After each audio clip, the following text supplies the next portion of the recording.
우리나라 자영업 시장의 가장 큰 문제점이 뭐냐면 잘 되는 매장만 보여준다는 것입니다. 제가 예전에 방탈출 카페에서 잘 되었을 때 100만 원짜리 월세에서 월 매출 4천 넘게 찍었고, 스터디 카페에서 잘 되었을 때 200만 원짜리 월세에서 월 매출 2천 넘게 찍어봤습니다. 그런데 이 매장들 안 될 때는 얼마까지 찍어봤을까요? 월 매출 200만 원도 찍어봤습니다. 이때 제 기분이 어땠을까요? 차까지 팔아가며 전 재산을 투자해서 창업을 했는데 별별 생각이 다 들었습니다. 관리비는 별도지, 직원 월급은 어떡하지? 내가 뭔가를 잘못하고 있나? 내가 창업을 잘못 선택한 건가? 내가 혹시 인상이 안 좋은가? 이 심란한 마음은 감히 말로 표현할 수가 없습니다.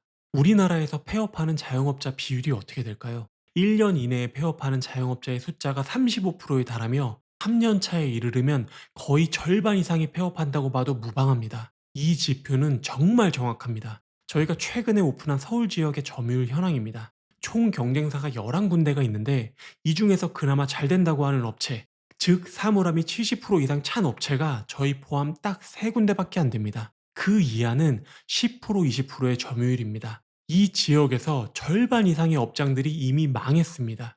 저는 200만 원대의 월급쟁이 생활을 하다가 8년 전 2017년도 방탈출 카페를 창업하고 이후 프랜차이즈까지 창업하고 프랜차이즈 대표를 하고 있는 사람입니다. 우리가 지옥이라고 알고 있는 자영업 시장을 8년 넘게 몸담고 있는 사람으로서 갓 시작하시려는 초보 사장님들에게 도움이 되는 조언 4가지를 해드리겠습니다. 여러분이 이것만 체크하시더라도 절대 망하지 않으실 겁니다. 4가지를 말씀드리기에 앞서서 만약 여러분이 창업하시려는 게 개인 창업이 아니라 프랜차이즈라면 그냥 이 영상을 보지 않는 게 나으실 겁니다. 제가 앞으로 하는 말은 프랜차이즈가 여러분을 현혹시키려는 말과 정반대이기 때문입니다.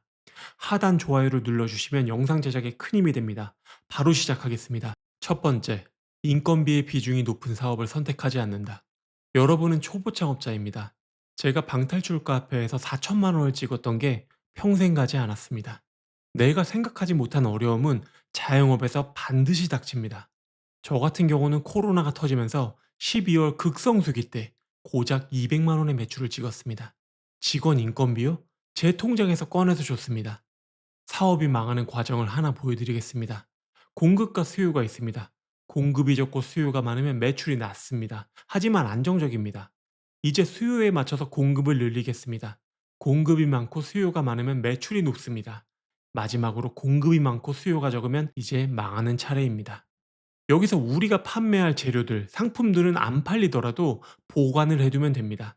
그런데 인건비는 보관할 수가 없습니다. 손님이 없을 때 잠시 일 안 한 걸로 하고 나중에 성수기 때 손님이 많을 때 그때 일한 걸로 하자.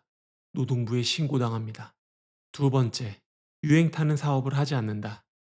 프랜차이즈 그리고 그들의 영업사원들은 반드시 이 말은 꼭 합니다.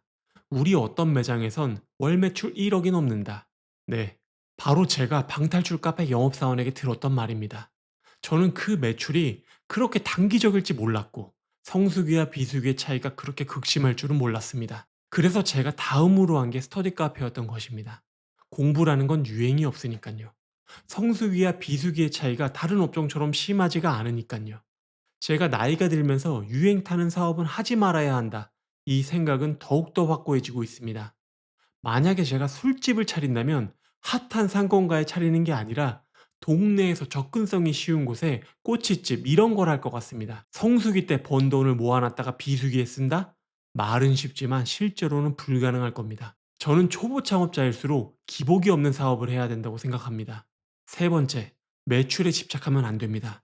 이번에 볼 시험 성적에서 100점 맞는 비법이 있습니다. 그 비법은 바로 베끼면 됩니다. 말을 바꿔보겠습니다. 이번 달 매출을 높이는 방법이 있습니다. 바로 이벤트를 하면 됩니다. 지금 생각하는 행동을 단호하게 말씀드리겠습니다. 잘못된 겁니다. 여러분은 시험 점수를 잘 맞아야 하는 게 아니라 지금 하고 있는 공부를 내 것으로 만들어야 합니다. 매출을 높이는 게 아니라 고객의 마음을 얻어야 합니다. 그럼 시험 성적과 매출은 자연스럽게 따라옵니다. 고객의 마음을 얻을 준비가 된 사람만 창업에 뛰어드시기 바랍니다. 네 번째, 좋은 프랜차이즈를 선택하는 방법. 프랜차이즈가 창업 전문가로서 여러분에게 도움을 주는 건 맞습니다. 하지만 결국 사업을 하는 건 프랜차이즈가 아니라 여러분 자신입니다. 프랜차이즈 홈페이지를 보면 이런 말들이 있습니다. 블로그 포스팅 몇 회, 인플루언서 몇 회, 전폭적인 마케팅 지원, 이런 문구가 없는 프랜차이즈 홈페이지를 저는 본 적이 없습니다. 그런데 조금 슬픈 얘기지만 우리나라에서 3년 이내 폐점한 프랜차이즈의 비율이 40%에 달합니다. 모든 프랜차이즈가 똑같은 매뉴얼, 똑같은 마케팅을 제공하는데 왜 누군가는 성공하고 왜 누군가는 폐업을 하는 걸까요? 여러분, 프랜차이즈를 학원이라고 생각해 보세요. 왜 똑같은 학원을 가는데 누구는 상위권 대학에 가고 왜 누구는 그렇지 못할까요? 공부하는 방법, 운영하는 방법을 배웠기 때문입니다.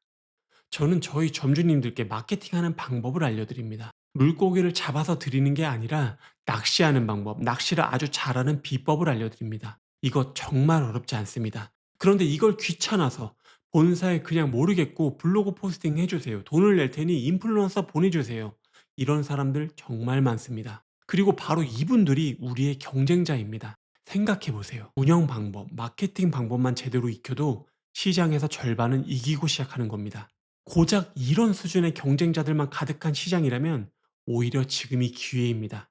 제대로 배우고 제대로 실행한 사람이 드문 시장에서 누가 성공할까요? 저라면 이런 시장 절대로 놓치지 않을 겁니다. 결국 창업은 누가 하느냐에 따라 완전히 달라집니다. 이 영상을 보신 여러분이 그 다른 사람이 되기를 진심으로 바라겠습니다. 오늘도 영상 시청해 주셔서 감사합니다. 앞으로 더 좋은 영상 자주 올릴 테니 구독과 좋아요 부탁드립니다. 감사합니다.